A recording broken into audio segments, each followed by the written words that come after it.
In the 41st millennium, humanity is on the brink of destruction. His vast kingdom is surrounded by demons and poisoned by traitors and heretics. It is a time of constant conflict, a dystopian Middle Ages in which the Enlightenment has been abandoned in favor of superstition, rhetoric, and blind prayer. To live in these times is to be one among billions in the cruelest and bloodiest regime that has ever existed, the Imperium. The most powerful and feared defenders of the Imperium are the Astartes, known to most as Space Marines, products of monstrous bioengineering techniques. One of the last bastions against terror. There is no glimmer of peace, no moment to rest, no mercy. In the dense darkness of the distant future, there is only war. The Kadaku system is under attack by the Tyranids, an extremely aggressive alien race. The threat is so grave that an encrypted message is shared with the forces of the Imperium, including the team Deathwatch, led by the Lieutenant Titus. Approaching Kadaku. Prepare for atmospheric entry.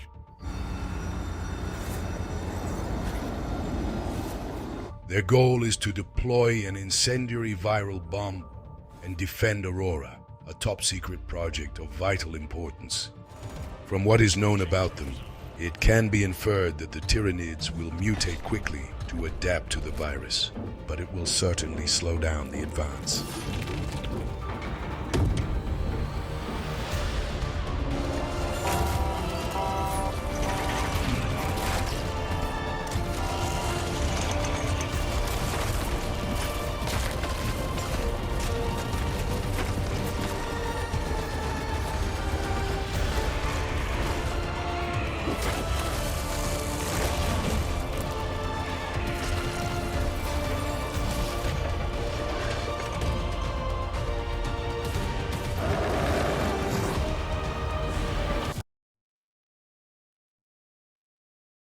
During the descent, the Deathwatch comes under an enemy raid, and their Thunderhawk crash lands on Kadaku. Titus finds himself separated from his companions and fights his way to complete the mission. Reaching the orbital launch site, he finds that his brothers have been slaughtered, but he manages to find the bomb still clutched in their arms and launch it into the stratosphere, decimating the Tyranid forces. It is done.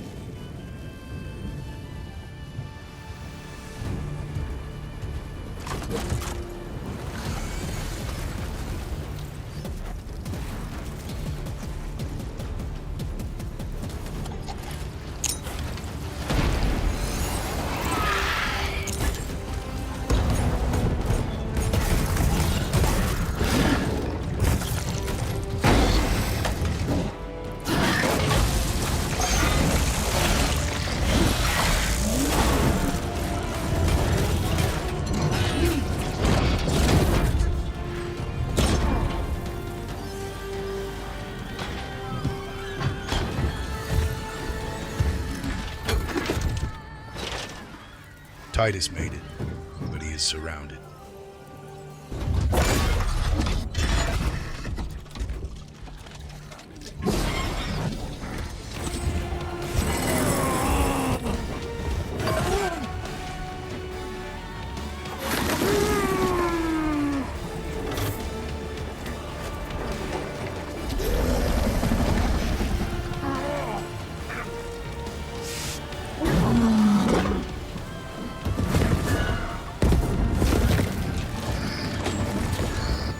In the ensuing battle, he is seriously injured and falls unconscious. When he wakes up, he discovers that he has been rescued by Allied forces on patrol and subjected to an operation known as Rubicon surgery. This procedure transformed him into a Primaris, a new line of grafted warriors. Lord Calgar personally ordered the operation, before having to leave because of an urgent assignment. Calgar is the commander of the Ultramarines, a military division highly respected due to their actions on the battlefield and sense of honor. Despite his desire to return to the Death Watch, Titus is assigned to the Ultramarines by the Inquisition, a cabal that protects the Imperium by resolving external and internal threats. Its authority is represented here by a Marine with a skull-shaped helmet, Chaplain. The organization had previously relegated the lieutenant to the Black Watch for undisclosed reasons, but after a commendable career within it, they believe he is ready to be fully reinstated. On one condition: he will be forced to prove his loyalty once again through a real crusade on Kadaku. What is your life? My honor is my life. What is your fate? My duty is my fate. What is your fear? My fear is to fail.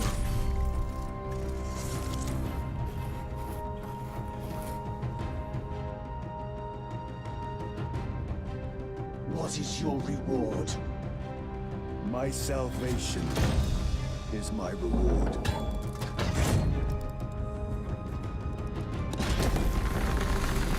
What is your craft? My craft is death. What is your pledge? My pledge is eternal service. After initiation into the Order, Titus discovers that his years as Black Shield were deleted from the Imperial archives. A Black Shield is a Marine who has renounced the military unit he operated in, called a chapter, and sought redemption in the Death Watch.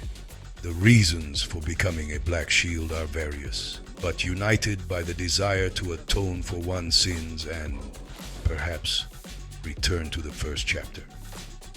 Captain Acheron, even if reluctantly, tasks Titus with defending the orbital cannons on the surface of Kadaku, which protect the evacuation ships, and reminds him that his previous role, if discovered, would not attract the sympathies of those he will meet. The Primaris then finds himself leading a handful of other Space Marines, including Sergeant Gadriel, former leader of the group, who does not take the passing of the baton well, and Brother Charion, on a dangerous mission to repel the Tyranids and reactivate the cannons.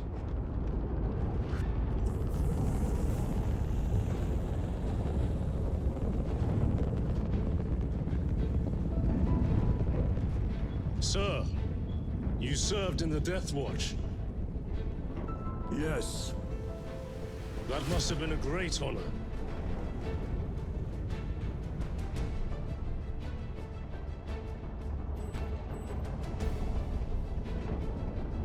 It's a privilege to serve with you. Approaching drop zone. let's go.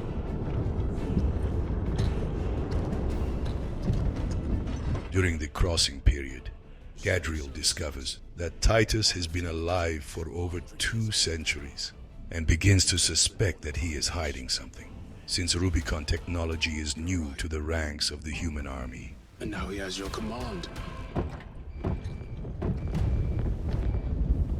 The platoon lands on the planet and aids the defensive efforts of the natives, the Cadians. On your feet, soldier! Move to defend our west flank! Get those heavy mortars resupplied!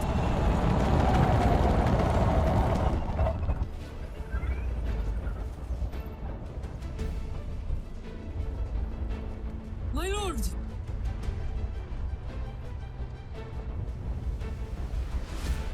Major Sarkana, 8th Cadian Regiment. Major, give me an update.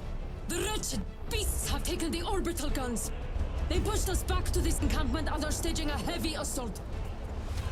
Lirio, take Alterius and Elion and remain here to secure the encampment. Yes, brother. Major, we must reach the defense guns. Yes, my lord. Follow me.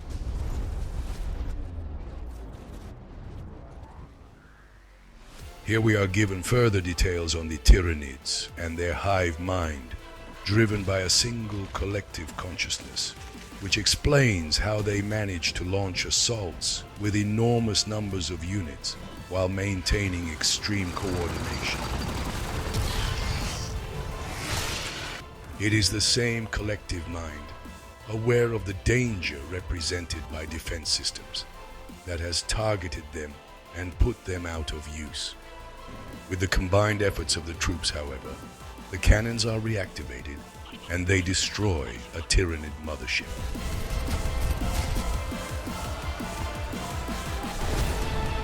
The undertaking succeeds also thanks to Titus' choices, as when he takes a detour to save General Iden, who was left for dead, but is actually alive, kicking and besieged by enemies.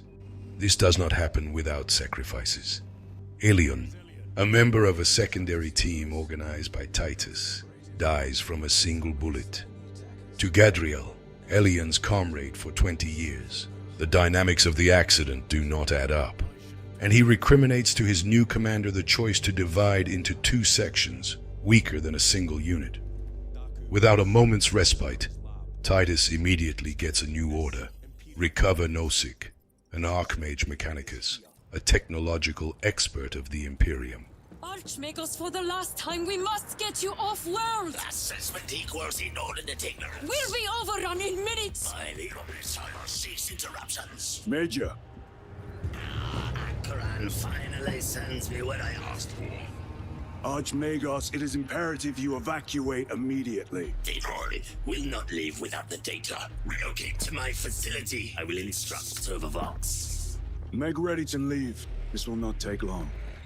Major, I have a second unit working on a theoretical that should buy you some time. My lord! I've lost 3 squads trying to reach that lab. We think something's out there. Noted. Nosik refuses to leave without some data left in his lab, so Titus and his team are forced to retrieve it for him.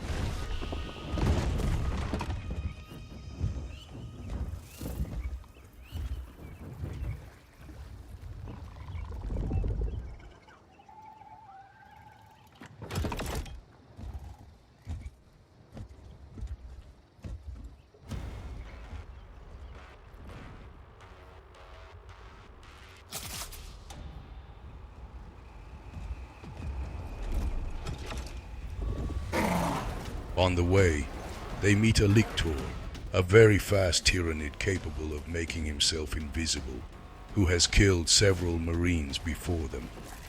The trio manages to overcome the danger and recover the data, convincing Nosik to board a ship led by some brothers headed for orbit. Archmagus, confirm receipt of data stream. This is Lirio. Transmission received. Nozick is on the Thunderhawk. Standing by. Get him out of here. Yes, sir. Major Sarkana, what's your status? However, the aircraft is intercepted by heavy artillery fire shortly after leaving the ground, and crashes further ahead. Major, did you see what happened? No idea! We saw no impact! That is territory claimed by the swarms. We need to reach it, fast. There was an armoring chamber below. Jump packs. Sir! The guardsmen. With respect, my lord! We're Cadians! We can take care of ourselves!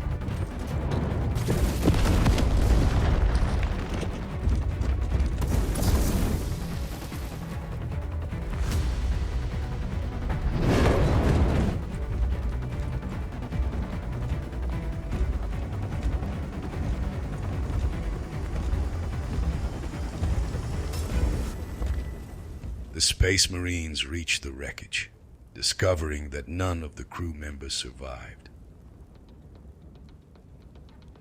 They find Nosik impaled on a piece of metal and surrounded by red symbols.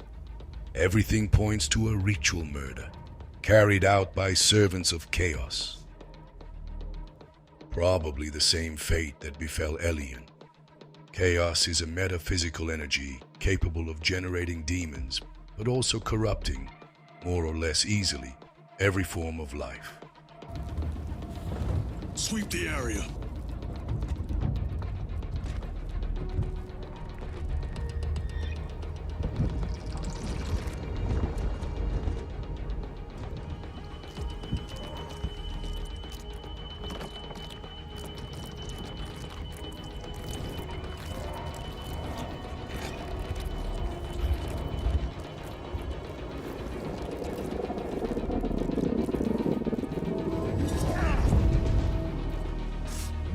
Brother! I'm fine. It must be the Rubicon surgery. When? 2 days.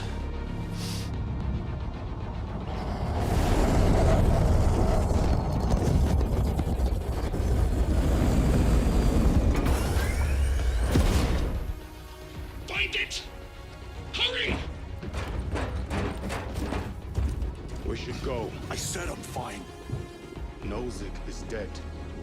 Mission is over. Whoever did this is long gone.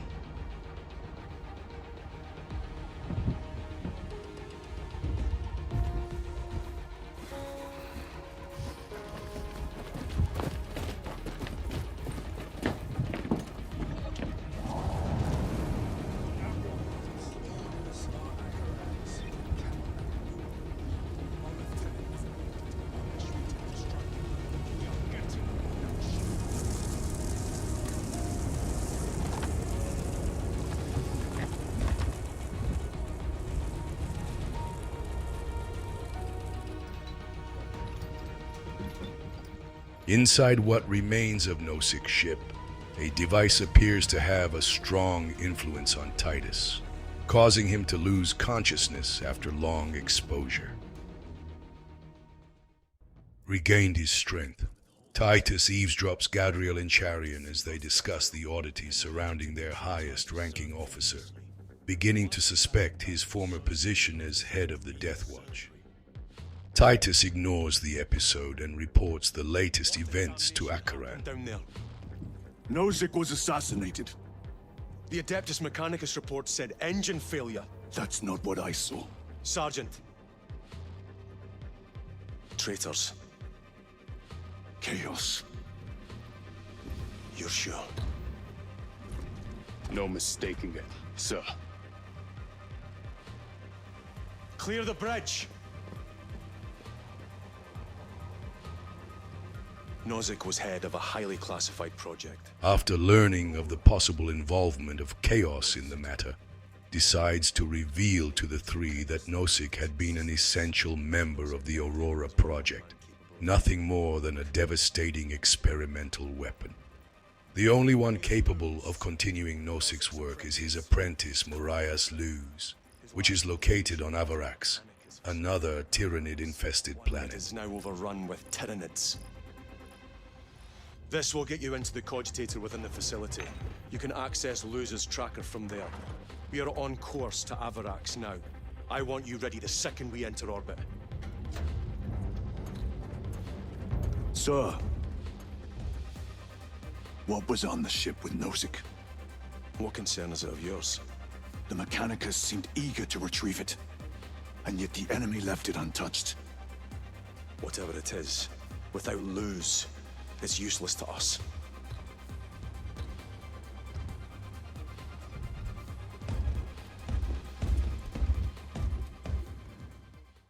Titus feels ready to leave, but his strange collapse near the wreck worries his companions in the Inquisition. He then undergoes a diagnostic test to reassure them, without adding further details and not finding altered biometric values. On Avarax, Gadriel reflects on how, among the strange writings next to the body of Nozick, there was one that read, Imura. Charion, strangely blunt, warns Gadriel about using the terminology of such servants of chaos lightly. Titus is also granted some payback when they manage to take down a Carnifex, the same type of Tyranid that nearly disemboweled him a few days early. After breaking into the Archmage's laboratories, walking through piles of human guinea pigs in horror, the lieutenant uses a terminal to track down Luz.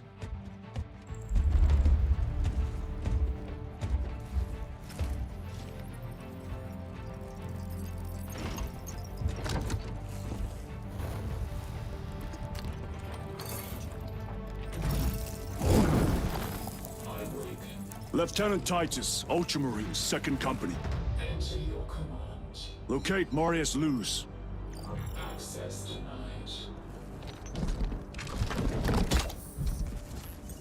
Access rights granted. Establishing locus. Avarax. The city. Temple of Thasian. Vitals are elevated. I'll box for a Thunderhawk. Wait. Open file Project Aurora. And, against the advice of the others, obtain private information on the Aurora project.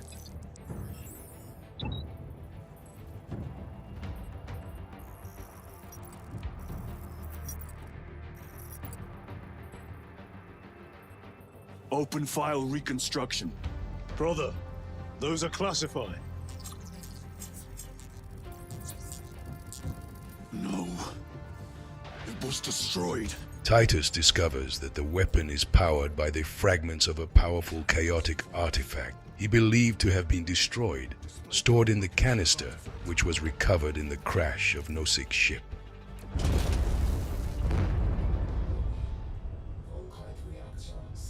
Before obtaining further information, the core that powers the facility is damaged by alien forces, desperate enough to throw themselves into it to shut it down. Having repelled their opponents and escaped the disaster, Titus rejoins Acheron and asks for explanations on the nature of the Aurora project. He claims to have already seen the artifact in person during a military campaign on the planet Graia. It had been used by a traitor marine called Nemiroth, who wanted to ascend a dark deity, but was stopped just short of succeeding, and the source of his power was destroyed in the process. The captain states that Aurora has been approved by the Primarch, the highest authority of the Ultramarines, and that the orders are irrevocable. I've seen it before, on a planet named Graia. A traitor by the name of Nemroth called it a fragment of the Dark God's power. It almost destroyed the planet. Graia. Titus, the Mechanicus are acting on orders approved by the Primarch. And here are you, talking of Graia, of all places. Damn it, Captain. If Chaos is here, if they get their hands on this thing. Enough! Titus criticizes such a reckless gesture, which was also carried out in secret. Yet he does not give Gadriel and Chiron better treatment, not telling them about his past. Then get down there and find him!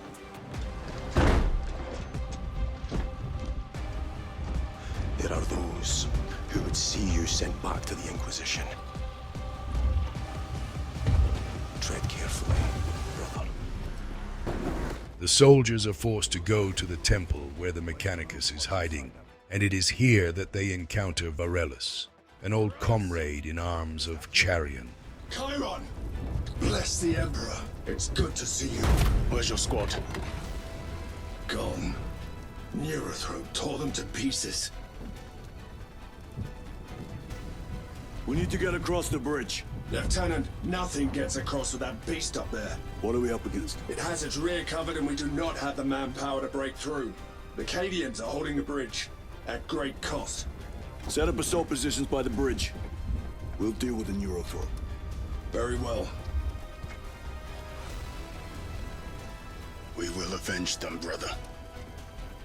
Watch yourself. After killing a neurotrope, a tyrannid with telekinetic powers who had decimated his men, Varellus joins the search and escorts his platoon to the temple. Need a ride, brothers. Sergeant, good to see you. The Cadians have the bridge under control. Thought you could use an extra hand. A welcome offer. Climb on.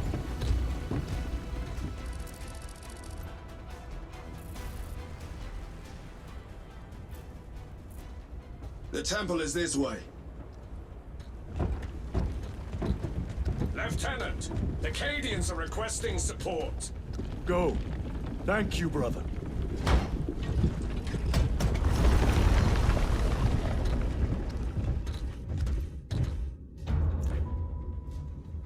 Ultramarines!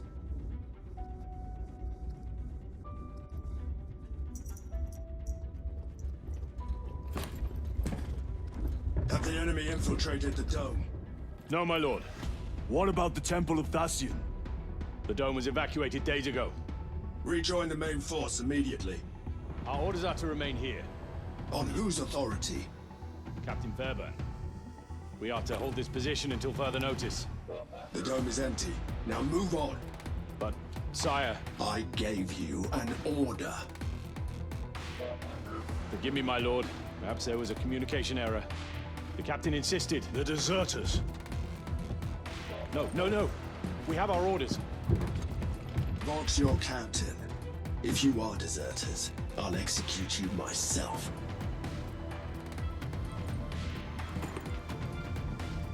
Captain Fairburn, come in.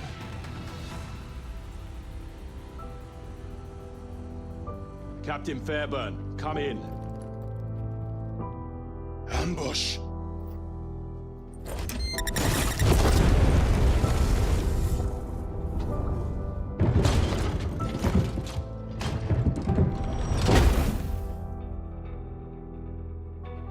Kill them! Once there, he suffers an attack that proves fatal by the heretics, ones who have renounced the Imperium and embraced chaos.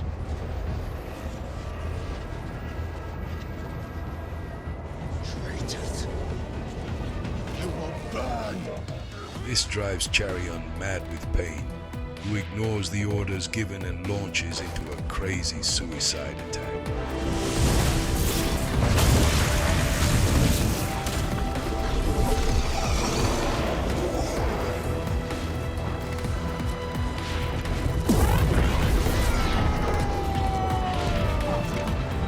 Cover him!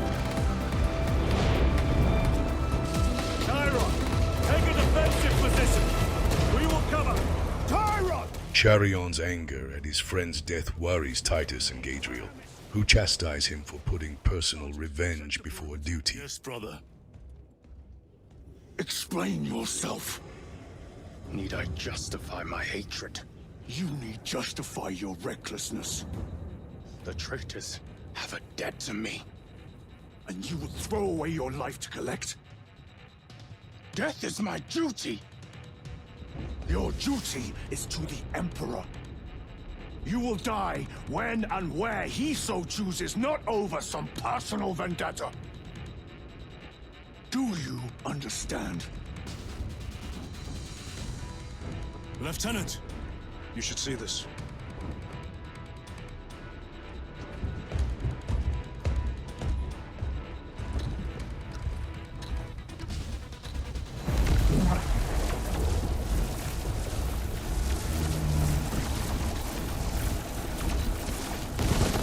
Luz must be in there. They're using some kind of shield. The altars. Same ones we encountered earlier. They must generate the shield. Destroy them. Then purge these abominations from the face of this world. Finally, the commando finds Marius Luz behind a vault targeted by other heretics. Destroy the altar! Having slayed the traitors, Luz reveals that the artifact is a source of immense power, which can be unleashed towards chaos if used in pious hands. In the name of the Emperor, open the doors!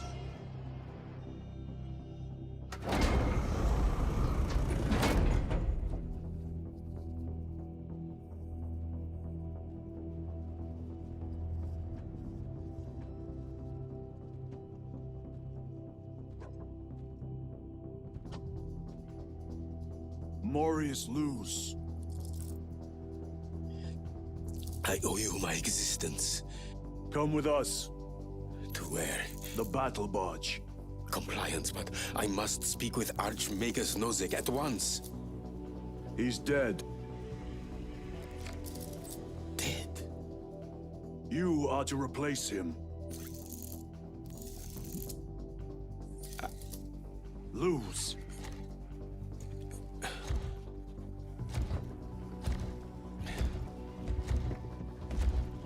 Titus remains skeptical. In his view, perverse deities can only generate creations stained by sin. Orders are orders, though, so As Chaplin steadily observes him, he will put doubts aside.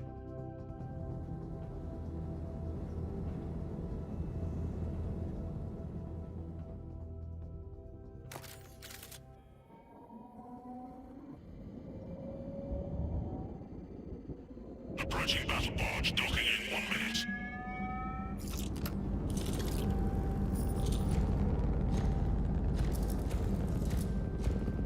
The power source. It's dangerous. I have spent my life studying it. I assure you it's quite safe. In the right hands. Arrogance. Arrogance? Why must the Mechanicus meddle with the unknown?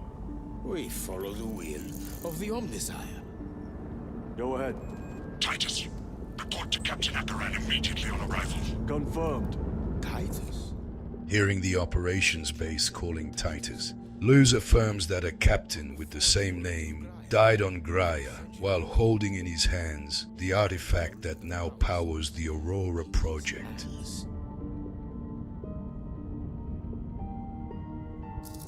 Not even an Astartes could survive power of that magnitude.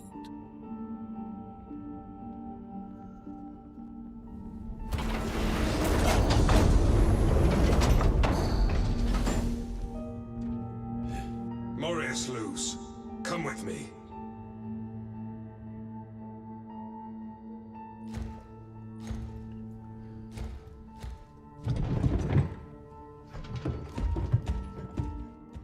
The team is shocked by the revelation, wondering how Titus is still alive. The latter does little to diminish their suspicions, continuing to withdraw into himself, mocking Chiron for having lost control and threatening the success of the mission. You're right. Brother, we only want to help you. Help? You almost cost us the mission, and now you speak of help. Chiron assumes his responsibilities, and Titus, for his part, does not pursue disciplinary actions. For the moment. Tyranids and heretics join forces on Avarax, testing the Imperial defenses. The astropathic relay, the only way to make Calgar aware of the situation, is surrounded by invaders. Titus volunteers to lead a team and reactivate the relay, strongly suspecting that it has been held by a large Tyranid directly connected to the Hive Mind and Hive Tyrant. If the Tyrant perished, contact between other Tyranids and the collective consciousness would be severed in a wide radius. Titus decides to send 2 more teams, Tassa and Meridan, to eradicate the creature while he heads towards the machine. Worthy adversary. And if you're wrong, if it's not there, I cannot afford to throw men after a hunch. Give me 2 squads. 2 squads? We need to kill the Hive Tyrant, find whoever is jamming us, and get the message inside the relay. 6 men. That's all I can spare. Use them wisely. Thank you. The Emperor protects. Upon landing, Gadriel accuses his superior's strategies of cowardice, which often leave the 3 to act in the shadows, while their companions risk their lives to buy them time. A clear violation of the Astartes Code of Honor. Talassa can handle it. They have 3 men. We should be with them, but you have us playing courier. That message has to get through. And what exactly is that message? Speak your mind, brother. There is a hole in his data archive of over a century, and now the brother-in-arms demands to know why. Over a century ago. I was serving with the Death Watch.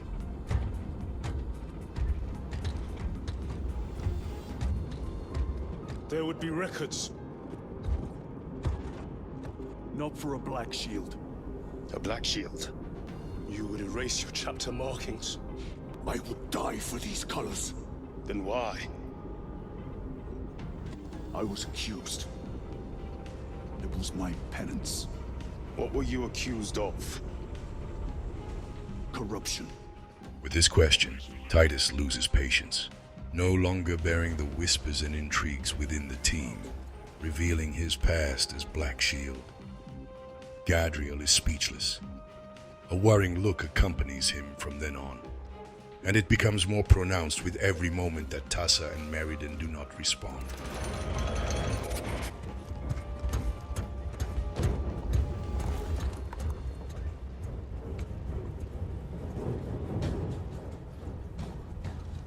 We should turn around and regroup with the main force.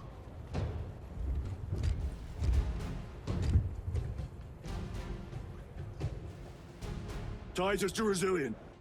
Requesting Gamma Pat and Hammerfall bunker on my location immediately. You mean to jump? Request confirmed. Stand by. There's our entry. That's quite a shot. Damocles to Talassa. Report. If Talassa fails to take out the Hive Tyrant, then our little excursion was all for naught.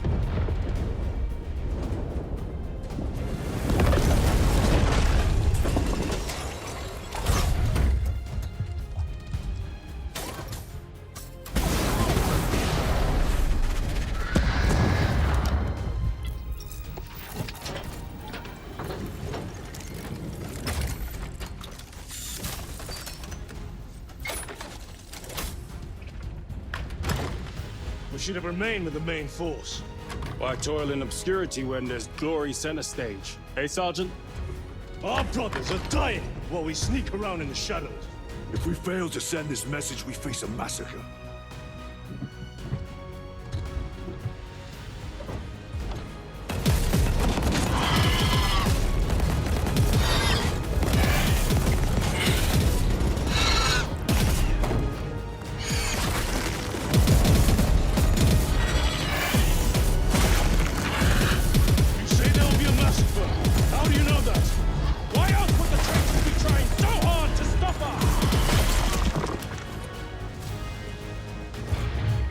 Our lieutenant said it himself. There's deception at work. If you've got something to say, Sergeant.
His own combat effectiveness diminishes, giving way to impetuosity and potentially lethal mistakes.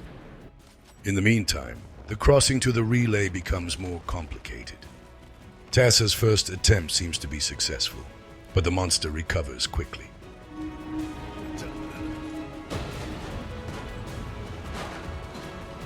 The situation becomes critical.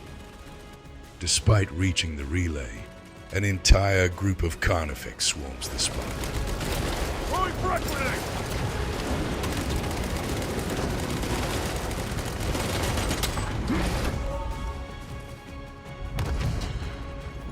What is this? Talassa. They killed the Hive Tyrant. Before getting the worst of it, Tassa and Meriden finally manage to take down the Hive Tyrant once and for all, causing the neural contact between it and its host to collapse.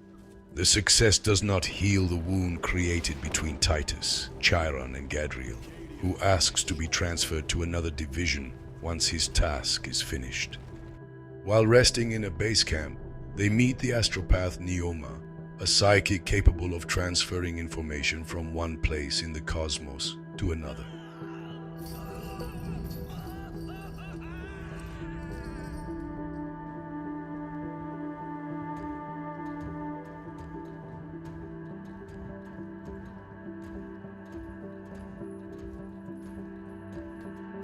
You shouldn't be here. I have a message from Marnius Calgar. I cannot help you. It's urgent. In addition to the shadow cast in the warp by the Tyranids, demonic forces are now poised to attack anyone who opens their minds to the warp. You would flee from your duty. I would have you know.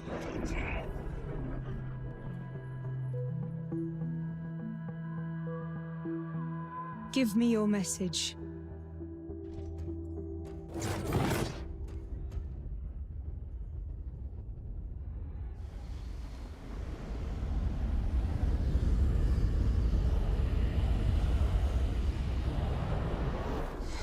I have it. Let us begin. My lady, I must protest. The danger is too great. Silence! There are no guarantees.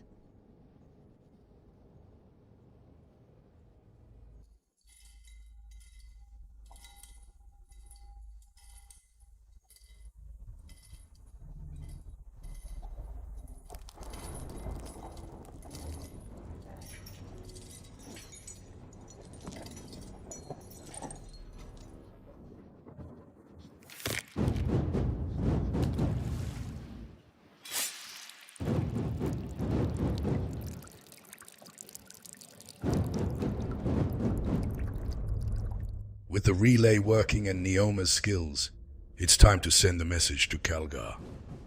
The contact will be risky as Chaos may try to infiltrate through it, but Neoma agrees that it's important to try anyway.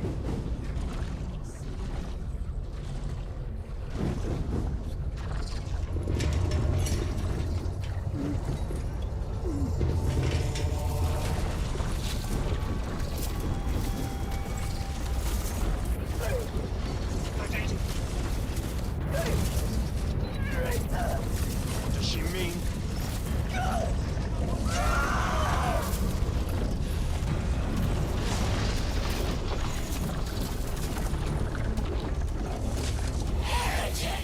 Yet, halfway through the task, she suddenly points the finger at Titus, shouting heretic, and accusing him of wanting to bring Calgar to Avarax in order to kill him, betraying the Imperiums on Graia. As you betrayed them on Graia! Lies. He means to kill her! Lieutenant! Gadriel, I am no heretic. This is the powers known by himself. He must be stopped! Kill the heretic! Kill him! Enough! Gadriel launches himself against Titus, starting a hand-to-hand duel in which the two enormous warriors are evenly matched.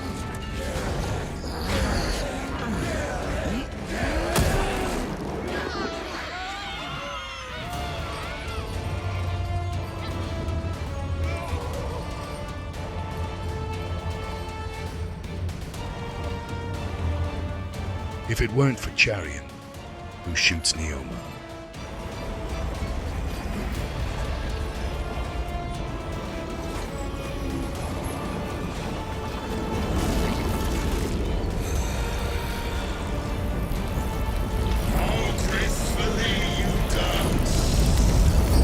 the woman turns out to be Imura, a powerful chaos wizard and traitor of the Astartes, relegated by Calgar to an interdimensional prison 200 years earlier, from which he managed, over the decades, to free himself. Following a dreadful battle against those present, Imura runs away.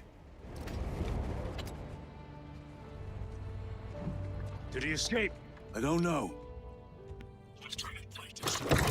This is Titus. Chaos forces have been detected entering the system. They are going after Aurora. We are leaving. Gadriel asks Chiron how he understood the sorcerer's deception. I was a boy on Calf when the Word Bearers attacked. The mighty Marine with the mechanical arm speaks at that moment with a voice never heard before. He is able to recognize the signs of chaos because he had direct experience of them when they led to the destruction of his home planet. He was just a child. There was nothing he could have done to avoid it.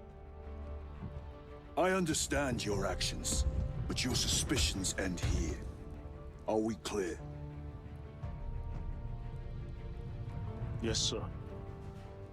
Titus does not seek vengeance on Gadriel, understanding his suspicions, but demanding that the acrimony that is corroding the group from within stops there.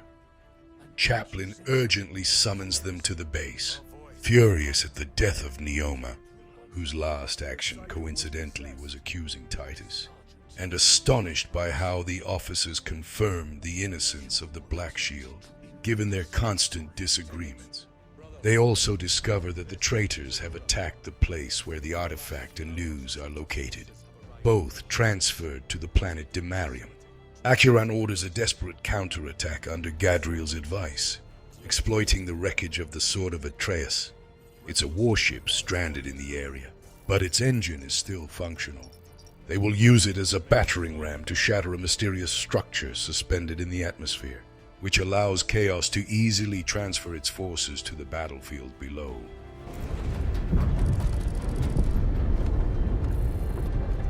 Have you ever done this before?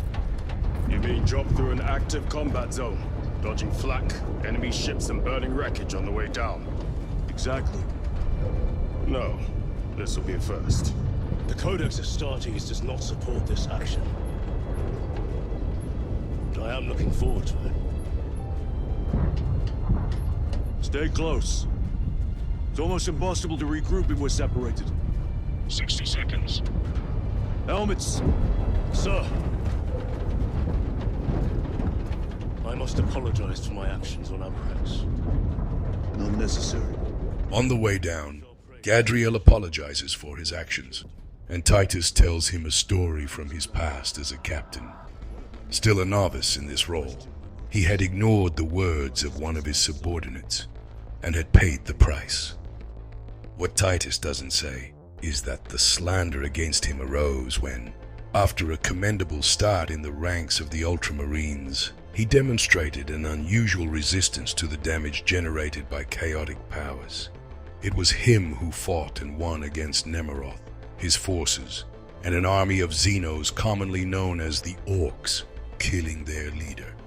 In all of this, he was accidentally irradiated by the same Aurora Project artifact. This is why it is not so strange that the canister found in the wreckage of Nozik's ship gave him strange symptoms. His body must have reacted violently to the waves emitted by the crystal, remembering the atrocious pain to which he had been exposed.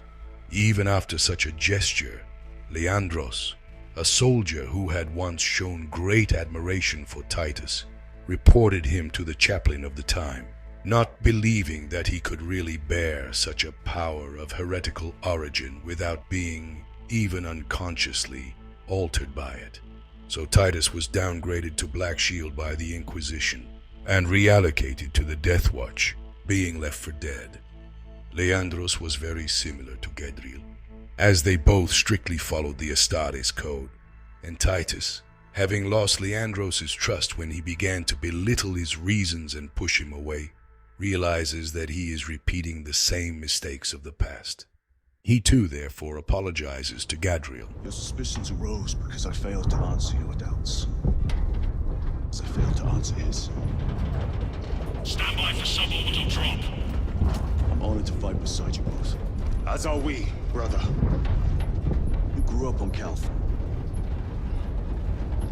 I'd say we settled some of that debt today. Aye, sir.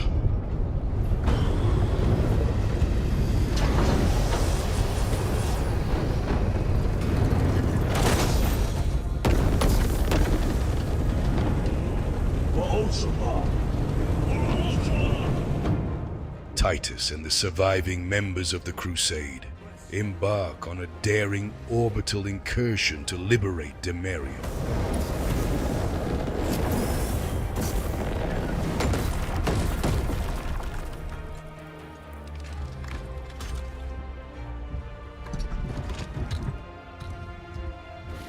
thanks to a beacon placed by Titus. The sword of Atreus crashes into the chaotic structure, creating a diversion. I hear engines. There! The sword of Atreus lives up to its namesake. That will buy us time, but we must move swiftly. While the enemy control Aurora, the odds are not in our favor. It becomes crucial to reach Aurora's location as soon as possible. A strange energy peak has been recorded right there, and it doesn't bode well. Ymura hacks into Titus's transmitter, trying to confuse him with a series of illusions, and corrupt him with promises of power. If it has no effect on you, why not use it? You dare suggest heresy, Sergeant? I said nothing. And I heard nothing. That degenerate clouds our minds. Forgive my error. We will not let you down, brother. Have no doubt. He also reveals to him that the Primarch's faithful, the same ones who interrogated him after the events on Graia, and on that occasion tortured him, deliberately decided to use heretical technology for Aurora. All it took was a little push from him, and they gave in to the temptation. The lieutenant shrugs off these words with ease, while together with Gadriel and Chiron, he exterminates heretic marines and enters the ruins. The three begin to speculate on the reasons behind establishing the project there. Strange carvings adorn the walls, and they come to the conclusion that the artifact fuels a type of technology which predates the rise of the Imperium, developed by an ancient and now vanished society.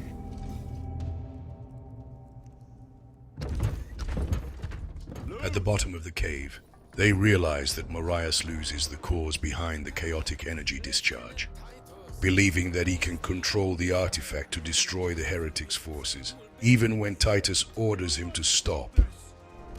Sire, please. I know you have concerns, but look, this is merely a taste of what the device is capable of.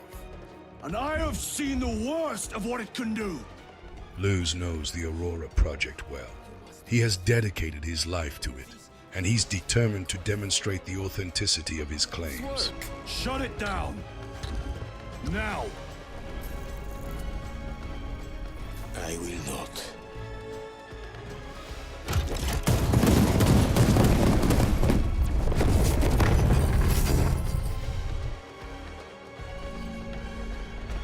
Forgive me, Lord. Time will reveal the purity of my intentions. A wish that unfortunately manages to come true.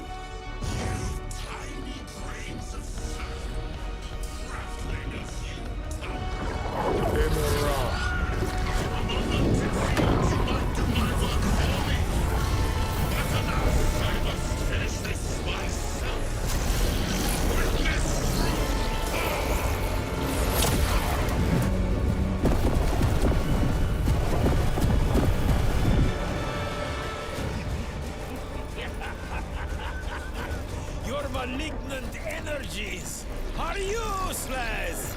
Bring him down.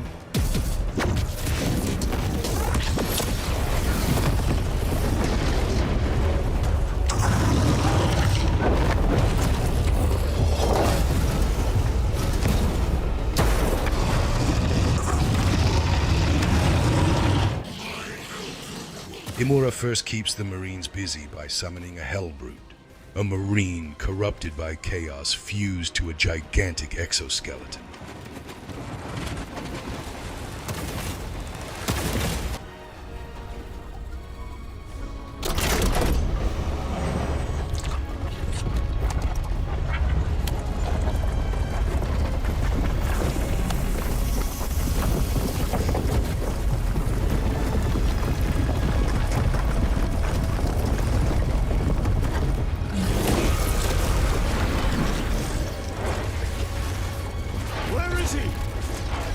With Aurora active, he and others like him cannot exist here!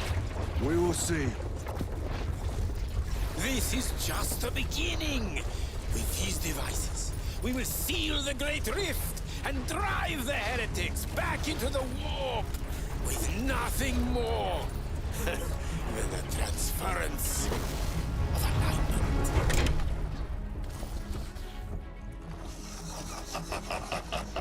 In fact, it was all a plan weaved by Emura, who had entered the mind of the young archmage, more easily corruptible than Nozick, and made him believe that the voices in his head were his own intentions and ideas. Emura just needed someone who could finish the job without getting caught. By killing the Master Mechanicus, he spread the doubt that the same could happen to his apprentice, bringing Acheron to increase security around Luz, not knowing that everyone was actually protecting a pawn, unaware of being such.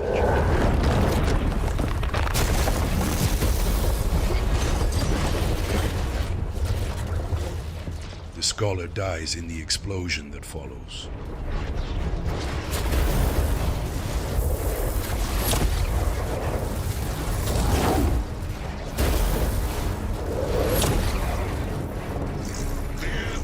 Emura takes control of the artifact before exiting the ruins, praising an elusive final act.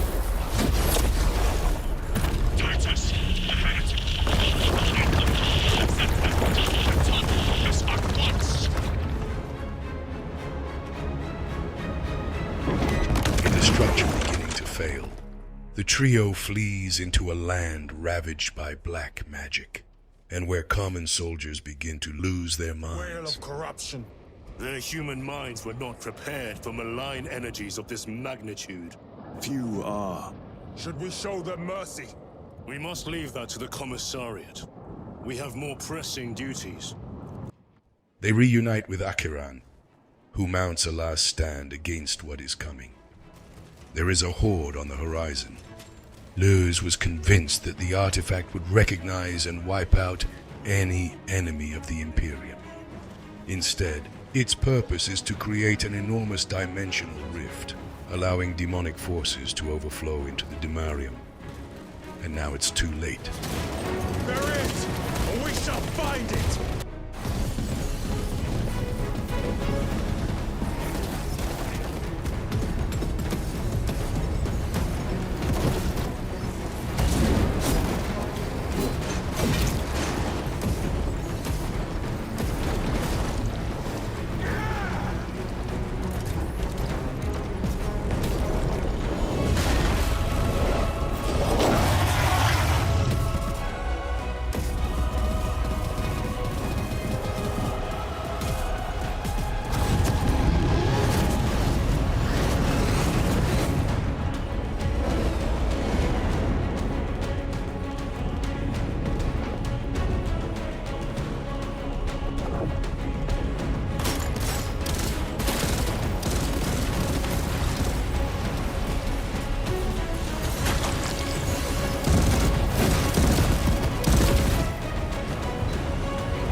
Lieutenant, I received your message.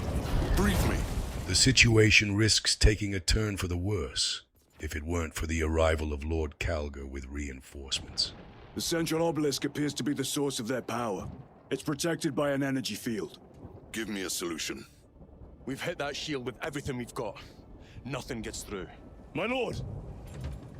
There may be a way. After catching their breath, Gadriel reflects on the fact that the obelisks, structures similar to those used by Luz in the ruins to activate Aurora, can be exploited to interrupt the flow of energy holding the rift up.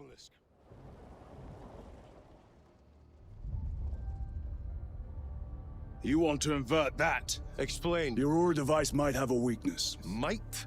Dr. Master, we cannot stay here. Lieutenant, you stand by Sergeant Gadriel's assessment. I do. Captain Acheron, muster your company. Aye, Chapter Master.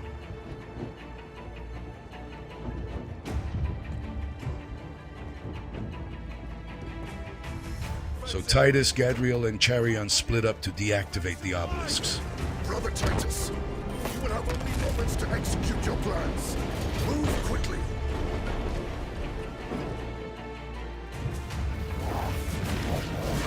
This must be the control unit. Do you understand any of this? No.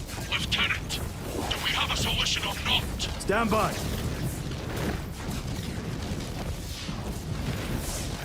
There. That could kill you. We're out of options.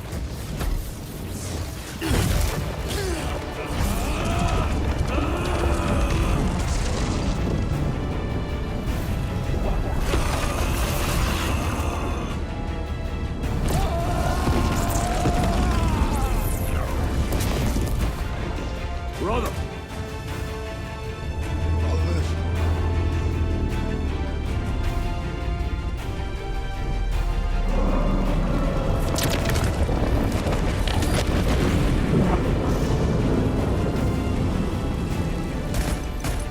My lord. How many more? 3. You have brothers in mind. Meridian and Talassa. We will handle the last one. I'll get them moving. Brief them over the Vox. Yes, Captain. The tactic proceeds, also thanks to a little help.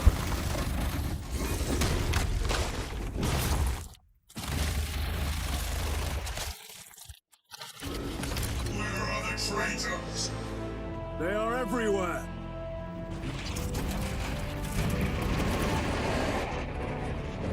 Mission is mine. In the name of the Emperor, I cast you down. And they say that dead men tell no tales. We have our chance. Go! This one's mine, brother.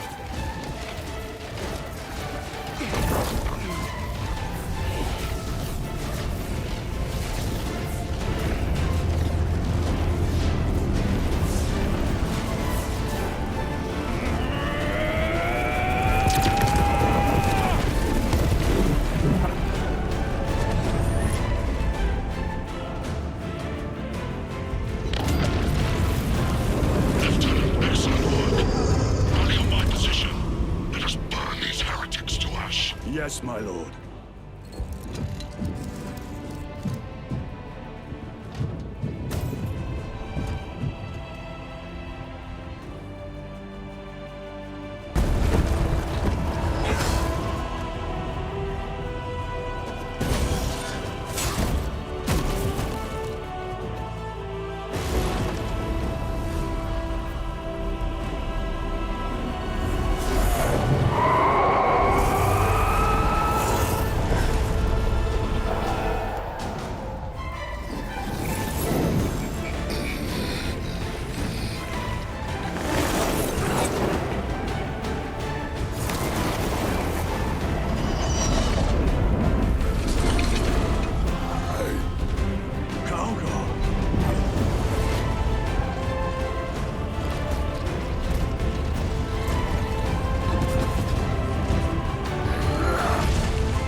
After fulfilling the task, Imura forces one of the creatures he summoned, a daemon, to slow down space-time while he burrows into a portal.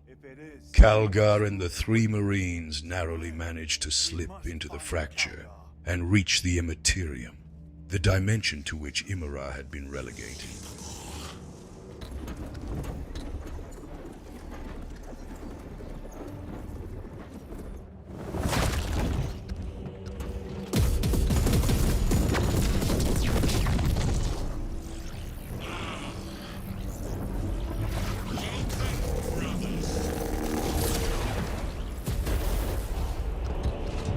Where is Lord Calgar?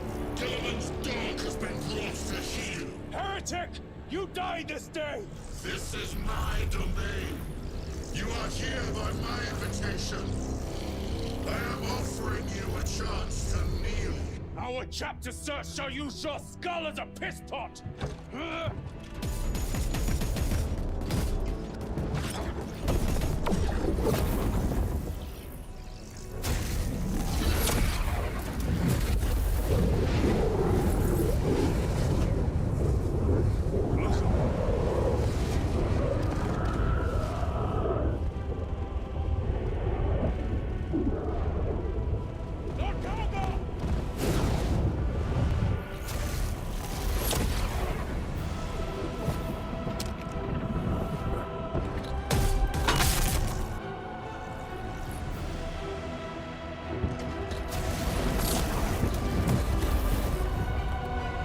Release him! And we shall do you the honor of ending you swiftly. Release him! After all your efforts in bringing him to me!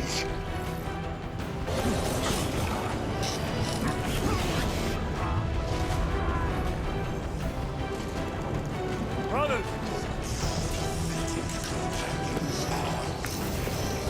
The sorcerer tries once more to play with the minds of his pursuers, as well as recall the daemon, but the discipline and the bond that unites the group is now iron.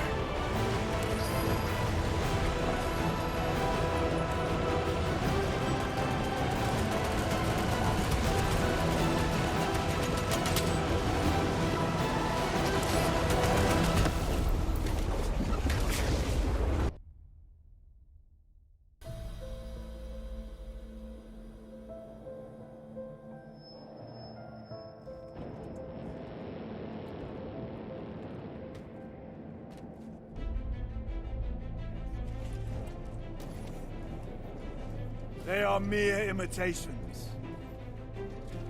Remain vigilant.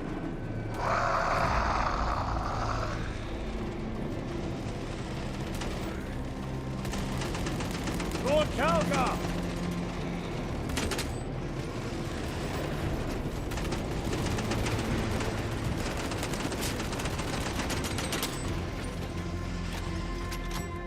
Lord Calgar! My words to you on Talasa. Speak them!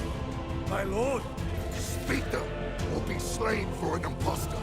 Rules should never make a prisoner of intelligence. Titus, it is good to see you. Their sorcerer's power wavers. He is vulnerable. See how his domain weakens as he does. There is only one place left for him to hide. Let us dig out the heretic.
Titus defeats Imura, destroying the artifact a second time and closing the rift. Rise, son of Gilliman.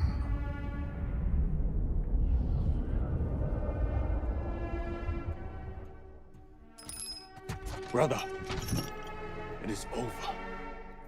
You did it. Brother! He is immediately transported to safety.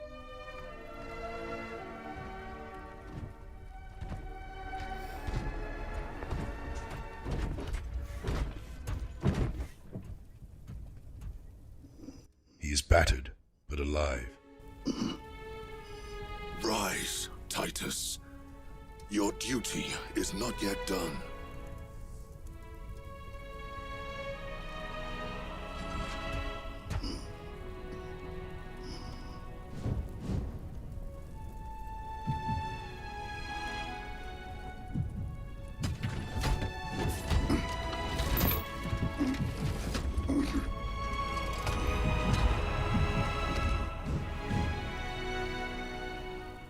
And accepting a little help for once, he gets back on his feet, unleashing a cry of triumph from his brothers under Calgar's proud gaze. In that hard expression, you could almost see a smile.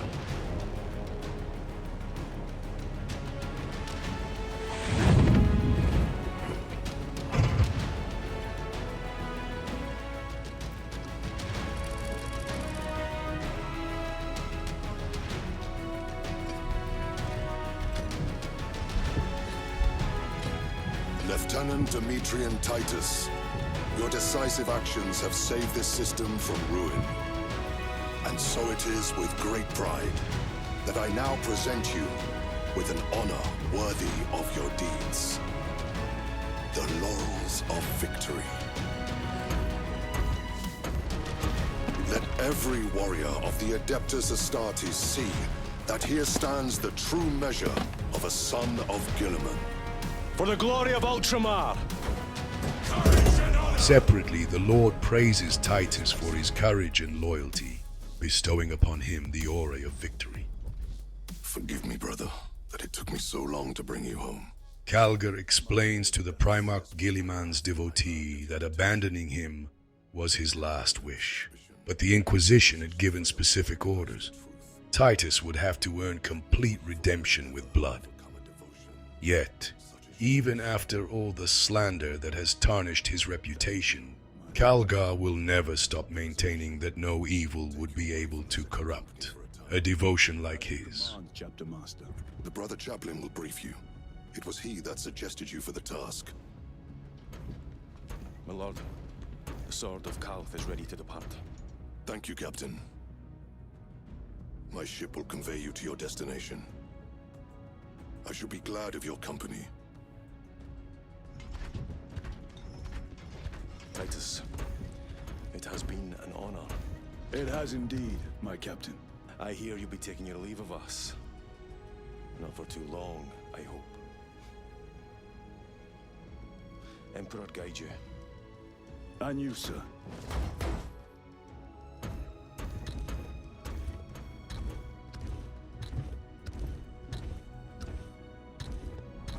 Brothers, I am called to serve elsewhere. You'll be missed, my lord. I will not forget the blood we have drawn together. Nor shall we. I owe you both a debt. You have restored my faith in brotherhood. We shall await your return. Courage and honor.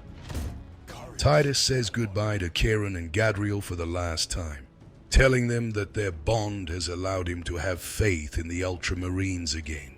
They simply reply that they will wait for his return. Holy Christ, these guys who don't share their feelings. Hug yourself. Idiots! Immediately after the ceremony, Chaplain entrusts Titus with a new secret mission, away from the Ultramarines. Good. I will brief you en route. You are joining us. I am. Very good, my lord. You have done well. You have won the trust of your brothers. And of the chapter master. He warns that he will keep an eye on him, reminding that the shadow of suspicion never completely fades. I will be watching you, should you falter on the path for even a moment. The Marine with the skull-shaped helmet then reveals himself to be Leandros, who after the events on Graia had obtained the position of chaplain. My lord, it is time.